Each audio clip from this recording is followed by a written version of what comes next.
Okay, so I'm just gonna make videos for like applications for the biological, the cognitive, and the sociocultural. So this is the biological applications. Um, so I'll just go through the studies, remind you what they are, and then give you the application. So, um, Baumgartner et al., this was like the oxytocin and trust, like that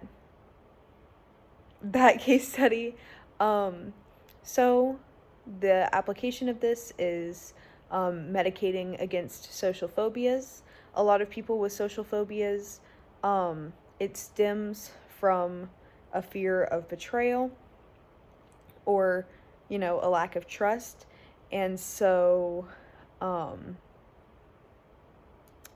oxytocin medication could help people struggle less with like trusting others and possibly reduce their social phobia. The next one is Bouchard et al. This was the twin study. Basically, this can be applied in like adoption agencies and selective placement. Like understanding how genes and environment impact who a person is, who a kid is, turns out to be, helps adoption agencies possibly place them in homes that will like get them to be like the best person that they can be, and live their happiest little lives. The next 3 studies are all just kind of like, this helps the doctors understand us better. So Zoe et al., this is the first of the 3.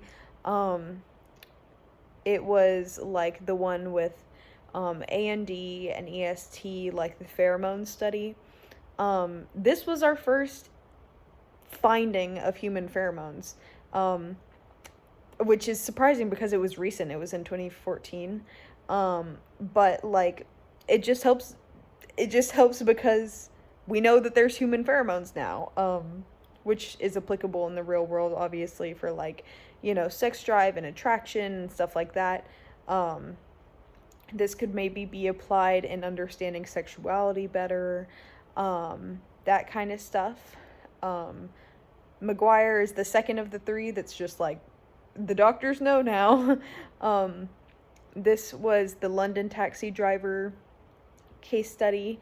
And like, again, this is just, it was another study on spatial memory. It's kind of, it helped us understand the hippocampus better. This could be applied, in the worlds of science, like if someone's struggling, like with like their actual spatial memory, then like their psychologist or their doctor or their psychiatrist could be like, oh, you might have a lesion in your hippocampus. It could probably just help people find and stop injuries to the hippocampus, or stuff like that. Myers and Sperry, let me double check that I'm telling you the right one. Yeah, so this was the one with the cats and the monkeys, where we learned that like our hemispheres have different functions. This is Myers and Sperry's lateralization. So, this is the last of the 3 that's like, well, now doctors understand. If you're having like motor skills or trouble speaking or understanding, doctors can define like, oh, maybe on this side of their brain or that side of their brain, depending on what it is. It kind of just helps doctors know what's up. The next one is Rosenwig and Bennett. This was the one with the rats. where there's like rats by themselves versus like enriched rats, and like they grew up with like different brains. So what we can learn from this is that like children need enrichment.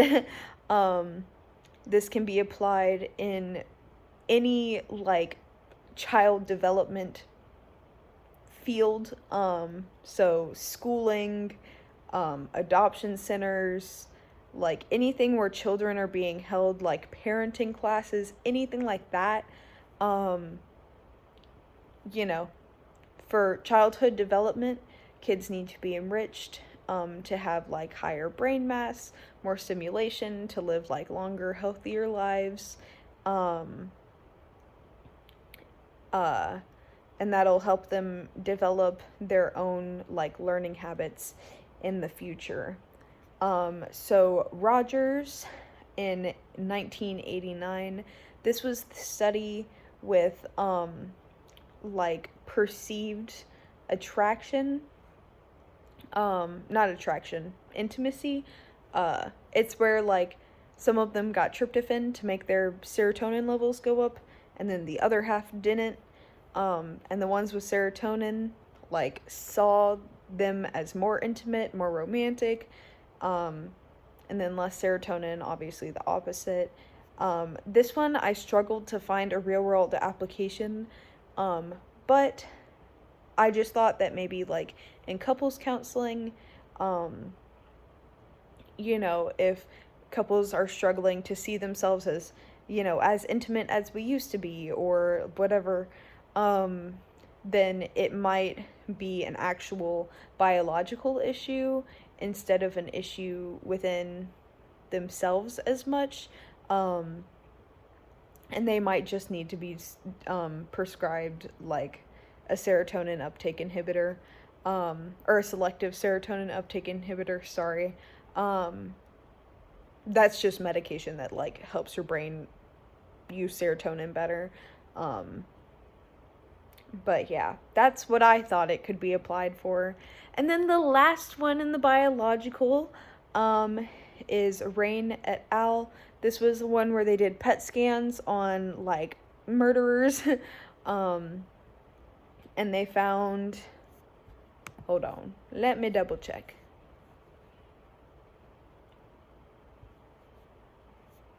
Hello? Sorry. They found that prefrontal and parietal areas